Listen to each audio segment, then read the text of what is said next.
Hi guys! Welcome back to Sister Signs and Book Spines, the Naya and Maddie channel. Nice to have you back. Something different that just crossed my mind. I was like, oh, I can do that. I have a booktube channel now. Was I wonder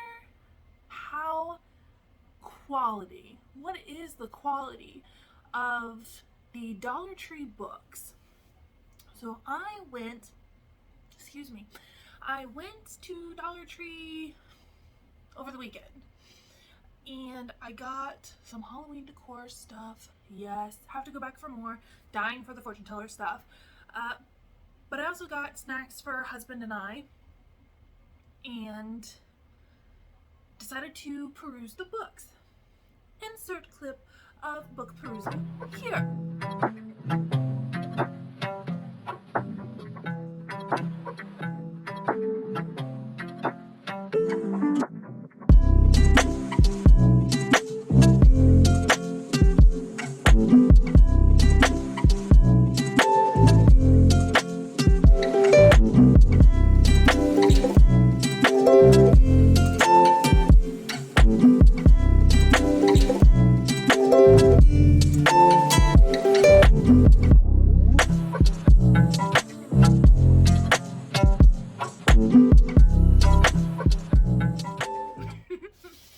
Okay, so I read through a lot. The commonalities between the books, there's like 3 different types that I saw. Children's and then dramas. But the dramas were mostly like political or military, or I want to say coming of age, but that's not it. These people seem to already be adults, except for I think maybe one that I got is about high schooler, school age, so teenagers, older teenagers possibly. But let's see, I think, how many did I get? 1, 2, 3, 4, 5. They're all pretty short, so I will just go through them and show you, and I'll read the little snippets about them. And maybe I'm misremembering, but the ones I remember reading a lot of political and military books, and a lot of their life came to an end and they found out they had cancer kind of books. And I'm not necessarily one to love depressing books, although Looking for Alaska, sobbed for 3 chapters, sat on my kitchen counter for hours, just ugly crying over that book. So good. Right, so we'll go with this one that I knew was about younger people. It's called Masterclass. And honestly, most of these are pretty. The covers are pretty. They're pretty eye-catching. They're pretty. Take a shot. Let's see. This is all praises. I think the summary was right here. Okay. I'm not gonna read. Yes, I am. Okay. Excuse me.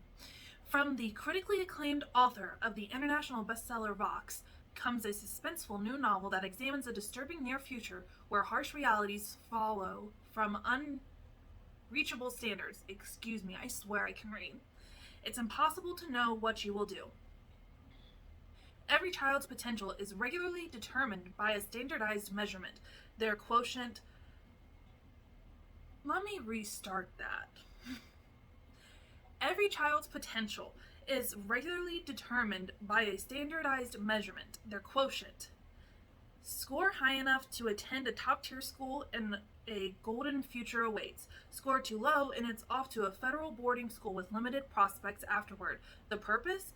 An improved society where education costs drop, teachers focus on the more promising students, and parents are happy. When your child is taken from you. The abbreviation in that was weird. Messed up on the first one because instead of a comma, they did a semicolon, and I'm just not used to seeing that. But that's Masterclass. To Die in Spring, Ralph Rothman. I think I had to read the inside on this one too. Yes. Distant, silent, a heavy drinker, Walter Urban isn't an ideal father. Even so, his only son, the narrator of this slim, harrowing novel, is curious about Walter's experiences as a German soldier during World War II. Did he fight? Did he kill? He makes his father a present of a blank notebook in which to record his memories. But Walter dies before finishing more than a few sentences. With only his barest skeleton of a story, the son decides to fill in the gaps himself, rightly or wrongly. This, then, is the story of Walter and his dangerously outspoken friend, Frederick Fiete Caroli. Both are still teenagers working as trainee milkers on a dairy farm in northern Germany when they are forced to volunteer for the army during the last and most desperate months of fighting. Walter is put to work as a driver for a supply unit of the Waffen SS, while Fiete is sent to the front. Walter quickly becomes numb to madness around him, while Fiete, I'm so not pronouncing that right, Fiete, fight, I don't know, becomes reckless and tries to desert. When Mr. F is recaptured and sentenced to death, he and Walter are finally reunited under catastrophic circumstances, focusing on the tiny details and moments of grotesque beauty that flower even in the most dire of situations. But I thought that one seemed interesting. I'm not really all about the war stuff, but again, it just is a different take. Okay, the circus, and honestly, the cover on this one really just sent me. I saw this much of it. I was like, ooh, that's pretty. I need to read it. Excuse me. I'm gonna have to take a drink. Everyone hydrate. Okay. The gentle, offbeat narrator of the circus is perfectly content with his quiet life. By day, he works in a bakery, and by night, he obsessively organizes and reorganizes his record collection. It's all just the way he likes it. But when his childhood friend, Magnus, comes calling out of the blue, the contours of our narrator's familiar world begin to shift. On a visit to the circus together, Magnus volunteers to participate in the magician's disappearing act. And midway through the routine, he vanishes. Is this part of the act?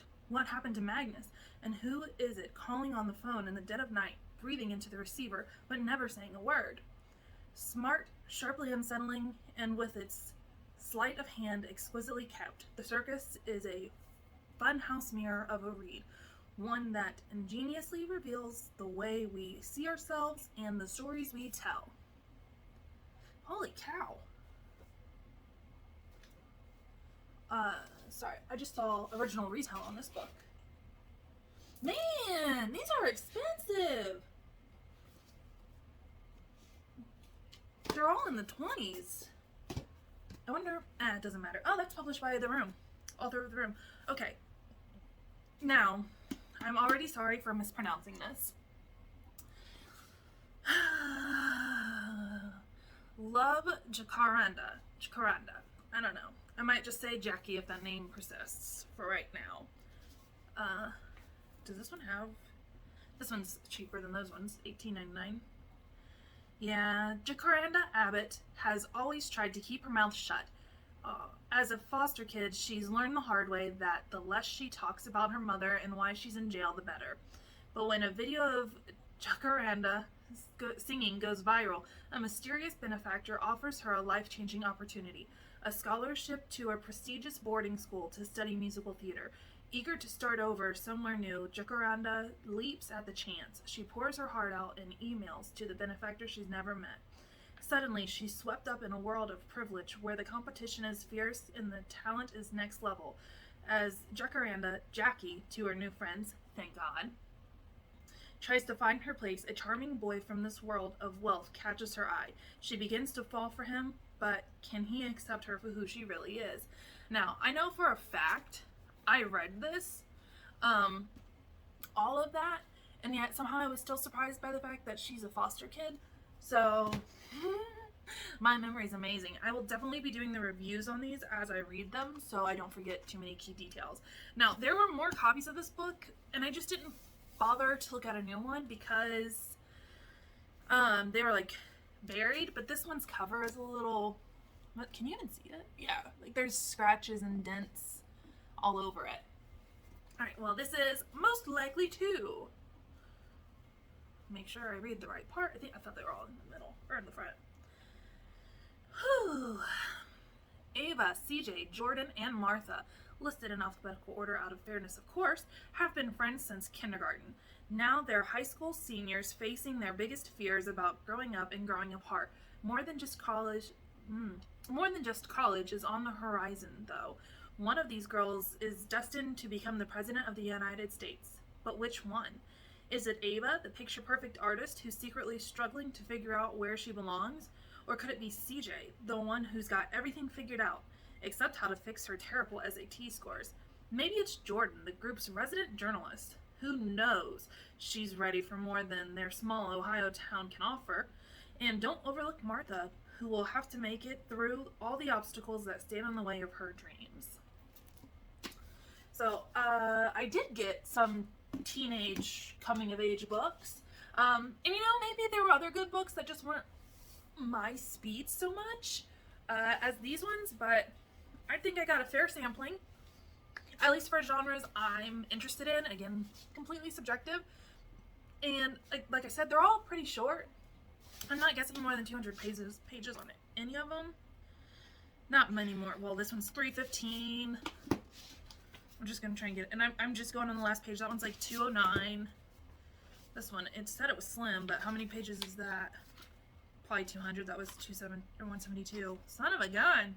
178. But it's more than that. There's another chapter there, but it's only like a page long.